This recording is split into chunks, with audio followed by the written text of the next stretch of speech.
Hi, Sabrina. Thank you so much for joining me for another episode of Business Owners Speak Out. Take just a quick moment to introduce yourself, please. Hey everyone, and Nate, thank you so much for having me. I am Sabrina Merritt, the CEO and founder of October Social Media. We are a digital marketing, content creation, and social media training agency located in Atlanta, Georgia.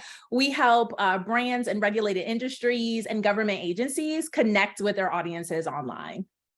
Awesome, awesome. So you described a little bit about what October Social Media does, and you touched on it a little bit, but who is your ideal target market? Who are you looking to help? Absolutely. So we work primarily with regulated industries. So for us, that's commercial real estate, public health, higher education, and of course, government agencies. We work a lot with local and state government. We do some federal work as well, all helping them, again, cultivate that online presence, create content that educates, informs, is compelling, and then driving traffic to that website. So our ideal client is someone who has perhaps a lean marketing team and wants to increase their capacity and skill set. They're looking for a strategic partner. So they want someone who's going to help them mitigate social media and digital communication risk, but also maybe someone that's going to help them create social media policies, workflows, and processes to ensure that their social media is running like a well-oiled machine. And then certainly there is that financial aspect. Our ideal client is going to be making at least 5 mil a year plus in order to really be able to have that substantial support they need to have a robust marketing program. Absolutely. So you founded the company. Tell me a little bit about when it was founded and what's happened over the lifespan so far of the company. Absolutely. So October Social was started in 2016. Prior to running October Social and founding it, of course, I was running social for a Fortune 500 across their 4 brands. And unfortunately, I was laid off. It was at that time as well. It was a few months before my wedding. And so I had some decisions to make. And I really decided at that moment that I didn't want to have any more circumstances where people could sit in a room and make a decision that would impact my life and my family.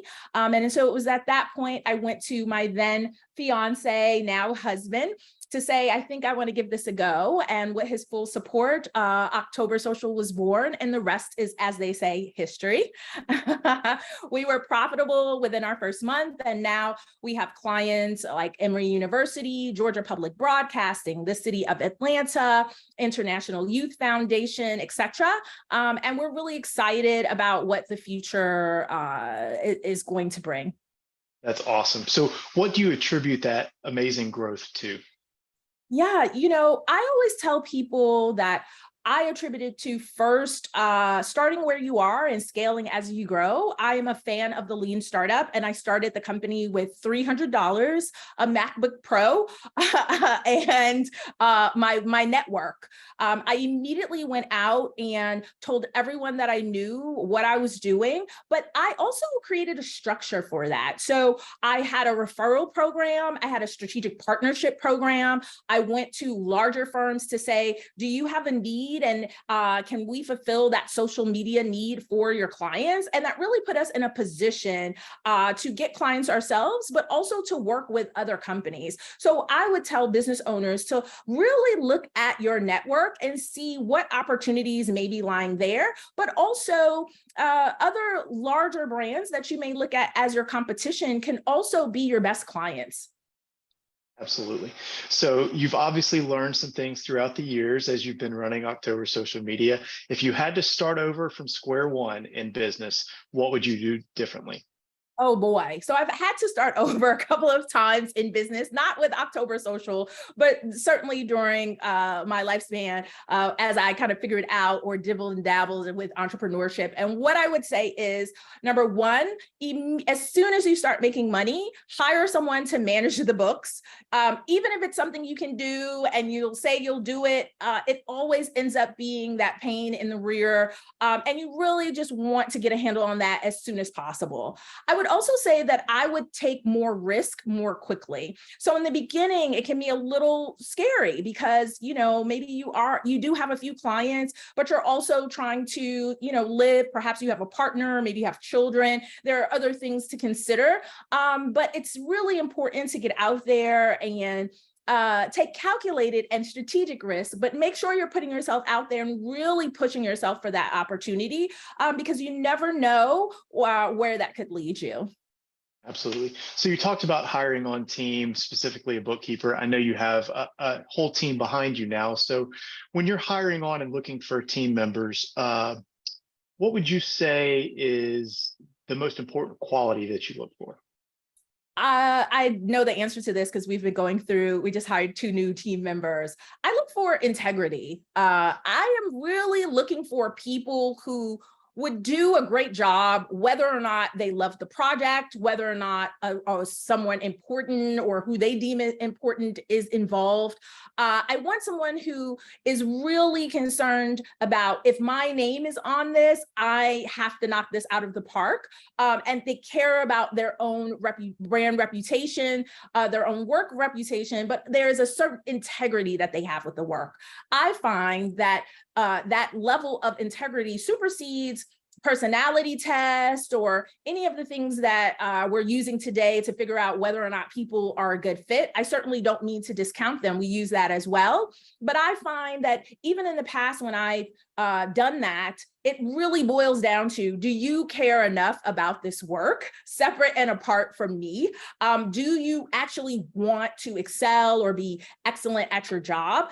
Because that's what I want for myself and for the clients, and that's what I bring to work. And I find that when you find other people that are also have that core value, that you can go a lot further together. Absolutely. So you've been in business for quite a while now. What would you say are some common misconceptions that you've seen about running a business, and how do you address some of those? Yeah. I think the common misconception about running a business that is probably largely propagated by social media, so ironically there, is that entrepreneurship is just like easy. And if you do something you love, people say you'll never work a day in your life. And maybe that's true for others, but I tell people all the time that I love entrepreneurship. If I didn't do this, I would do something else. I'm 100% sure I would be selling something else. But it's my love for social and strategy that has brought me here. That being said, I really feel like there are some days where it's hard, where there are aspects of your job that you absolutely love, but then there's one thing that you're like, oh my gosh, it's time to do that again. And it's really important to know that you can absolutely be working in your purpose, love your job, and still feel like, I don't feel like doing this today. I would love to take a nap or binge things on Netflix or whatever the case may be. And I think that's a misconception that we as entrepreneurs really have to tell the truth about, that you can do what you love, want to do it every day, and still have a day or a few days where you're like, I'm over this. And that's okay. There are ebbs and flows to everything, and it doesn't mean that you're working in the wrong space or that you shouldn't keep going. Sometimes it feels hard, but one thing that entrepreneurs were really good at is persevering and being determined about our goals. Absolutely. So you talked a little bit about it there, but how do you balance some of the things in your personal life with the demands of running the business? Yeah, that's a great question. So I'm married. I have a bonus daughter. I help care for my mom. And so what I would say is we have an integrated lifestyle.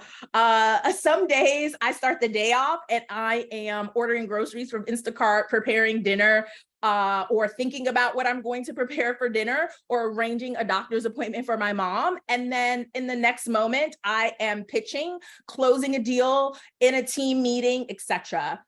For me, I try to focus on what my core values are, and that is my family, our health and well-being, of course, some level of spirituality, at least for us. And so I look at what I have to do every day and try to check off, am I pouring into or making a contribution into each of these buckets? I mean, certainly, again, I just said how much I love entrepreneurship and I love closing deals, etc. But I do it for my family. But if you can't spend any time with your family because you're always working, then what are you doing it for? And if you're working so much where you can't take care of your health and you look terrible and you don't feel good, then how can you further your business? So for me, it all works together. And instead of thinking about it as, I guess, a balance, the balance comes through integration. It's all happening at the same time.